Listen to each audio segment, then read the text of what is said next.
I think some of the people that are like, oh no, the hysteria, it's not what you think it is, okay? The 2026 World Series of Poker is shaping up to be one of the most transformative editions in years. A new schedule format, a revived broadcasting philosophy, controversial structural rule changes, international expansion, new Player of the Year rules, and the return of one of the most debated traditions in poker history.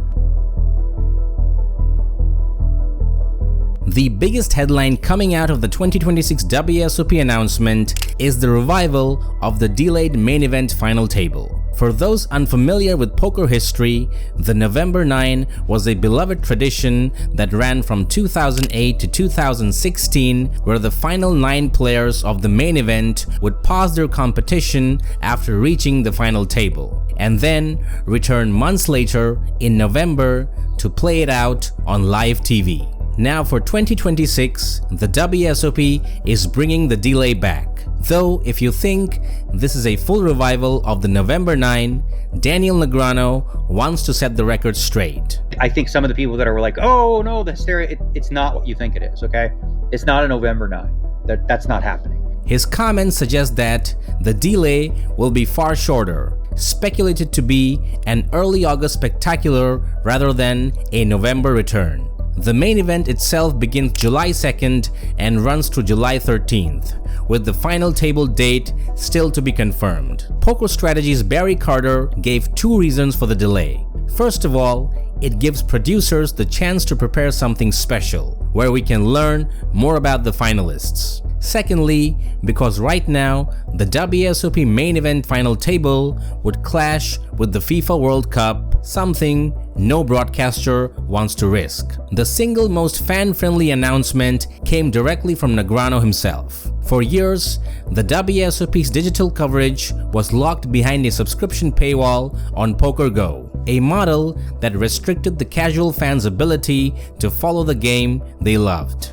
That era is now officially over. The WSOP will now offer free daily live streams for the duration of the series on its official YouTube channel starting May 26th. But what we are going to do is really showcase the main event behind no more paywalls, right? You're getting streams every day. I think everyone's going to be happy about that. It'll all be out in the open. There'll be something for everybody. We've got permanent commentators like Jeff Platt. And so I think from like a fan experience, whether you're there or whether you're watching, it'll be like maybe the best year ever for that. And it's only year 1 of this sort of new format. And I think it's going to get better every year. You know, multiple feeds, multiple things. So if there are 2 events going on at the same time, you'll be able to choose. You can watch both, you can watch one. The reason Negreanu can talk so confidently about the end of paywalls is because the architecture of how the WSOP's broadcast has fundamentally changed. PokerGo is widely reported to have seen its deal with the WSOP conclude at the end of 2025. The clearest evidence of this shift is the departure of Jeff Platt from PokerGo and his immediate arrival at the WSOP itself in a new official role.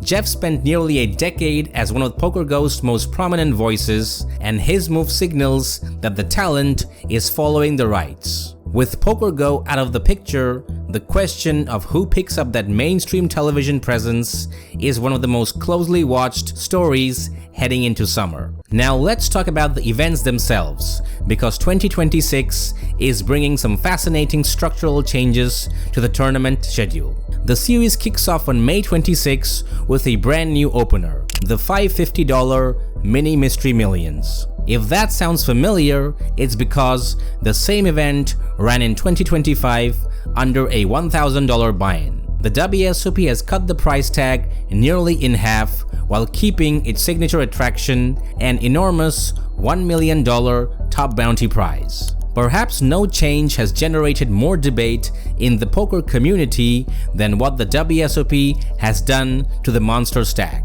The Monster Stack is one of the most popular events on the summer schedule, a $1,500 buy-in tournament that draws massive fields because of its accessibility and its promise of deep stacks for the casual player. It's traditionally been a recreational player's best shot at running deep in a major WSOP event. The Monster Stack now allows a single re-entry for each of its 4 starting flights, some of which take place after day 2 has already begun. Late registration is also open on day 2s, and crucially, a player can make a day 2, earn a min cash before busting, and then re-enter another day 1. This effectively doubles the number of potential entries, creating an enormous prize pool. On paper, that sounds great. In practice, many players have come out strongly against it, saying the changes are really unappealing to recreational players. The reason is simple. More re-entries favor deep-pocketed professionals who can fire multiple bullets and accumulate chips early without fear of elimination, while the casual player who can only afford a single entry is now competing against a field stuffed with people playing with deep pockets. Another subtle but notable change hits the Heads Up Championship,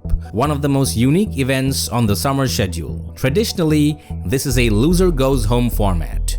You're either in or you're out. That knockout energy is part of what makes it so compelling as a spectator event. For 2026, the capped field has been split across 2 starting flights, and players can re-enter on the second flight if the first flight does not go their way. Players like Patrick Leonard have pushed back against this change, arguing that allowing re-entries fundamentally undermines the knockout spirit of a heads-up championship. There is also a strategic wrinkle. Players entering on the second day 1 will already know who survived the first flight, potentially influencing their decision to enter at all. He added that it's one of the most beloved events of the summer, and this change only makes it worse. Heads-up tournaments, both online and live, have traditionally been freeze-outs because the format is about eliminating players from the bracket. There's rarely a long waiting list, usually just 1 to 3 players, so he felt the move was simply a rake grab and against the spirit of the tournament. The same philosophy is being applied elsewhere on the schedule. The $1,000 Mystery Millions has added a new starting flight with more re-entry options. The $1,500 Big O offers 2 re-entries per flight, and the $25,000 No Limit Hold'em High Roller now has 2 day 1s. Every year, the WSOP adds and removes events, and 2026 will be no different. Gone from the schedule are the $1,500 Shootout, the $3,000 Limit Hold'em, the $777 Lucky Sevens, the $1,979 Hall of Fame Bounty, and the $1,000 Battle of the Ages. The Shootout in particular offered a pure win-your-table-to-advance structure that gave sit-and-go specialist a competitive edge, and its absence removes a unique format that doesn't exist anywhere else on the WSOP schedule. But what's being added is genuinely interesting. The schedule introduces a 5-card PLO event and a brand new pick-your-own PLO dealer's choice game.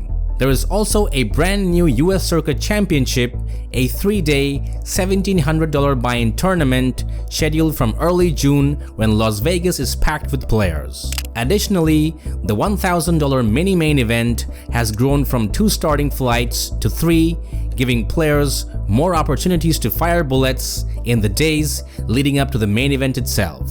The Player of the Year race has been completely reimagined from the ground up, representing the most significant overhaul to the competition in its history. For the first time ever, the 2026 Player of the Year competition spans all 3 live WSOP festivals held within the year. New this year, the Player of the Year race includes all of our premier bracelet series. So that's World Series of Poker Europe in Prague, that's the Summer Series in Vegas, and that is World Series of Poker Paradise. All of that means the race for World Series of Poker Player of the Year starts in Prague. The most dramatic addition is cold hard cash attached with the leaderboard itself. A $1 million total prize pool will be distributed among the top 100 players in the Player of the Year standings. One of the most polarizing decisions is the complete removal of online bracelets from the Player of the Year eligibility. In previous years, GG Poker and WSOP online bracelet events ran concurrently with the Las Vegas series and counted towards the standings, which allowed online focused players to accumulate significant points without ever setting foot live. Under the new structure, only open live bracelet events count. The revamped point system uses a formula built on 3 variables: a finish multiplier, the buy-in amount, and a rank ratio. The finish multiplier rewards winners the most, assigning a value of 6 for winning, 4 for any final table finish, 2 for cashing, and 1 for busting out. This structure means the buy-in events at deep runs are worth significantly more than cheap events where a player min cashes, which should naturally weigh the leaderboard towards players with elite finishing ability rather than volume grinders who rack up small cashes across dozens of events. To prevent the leaderboard from being dominated purely by volume, the WSOP has implemented a top 15 scores rule from the top 10 in previous years. Only a player's 15 best individual scores across all 3 festivals will count toward their final tally. However, not everyone is thrilled with every aspect of the 2026 schedule. One of the most pointed criticisms has come from 5-time WSOP bracelet winner Adrian Mateos, who highlighted that a 2-week stretch in June will feature 0 no-limit hold'em events at the $10,000 buy-in level or above. For hold'em's elite high rollers, that stretch of the schedule is essentially a no-play zone. Jeff Platt responded by acknowledging that section of the schedule turning into a more PLO-based game, which is true, but it also means the game's biggest no-limit hold'em names will either need to embrace PLO or find themselves sitting on the sidelines during a meaningful chunk of the series. It's a philosophical statement about where the WSOP sees the future of the game. From the end of paywalls and the arrival of free multi-feed daily streaming to Negreanu's promise that this will be maybe the best year ever for the fan experience, to the departure of Poker Go and the exciting uncertainty around a new mainstream broadcast partner, the WSOP is rewriting what a modern poker series looks and feels like. Add to that the controversial monster stack and heads-up re-entry rules and the new events reshaping the schedule, and you have a summer that is equal parts exciting and contentious.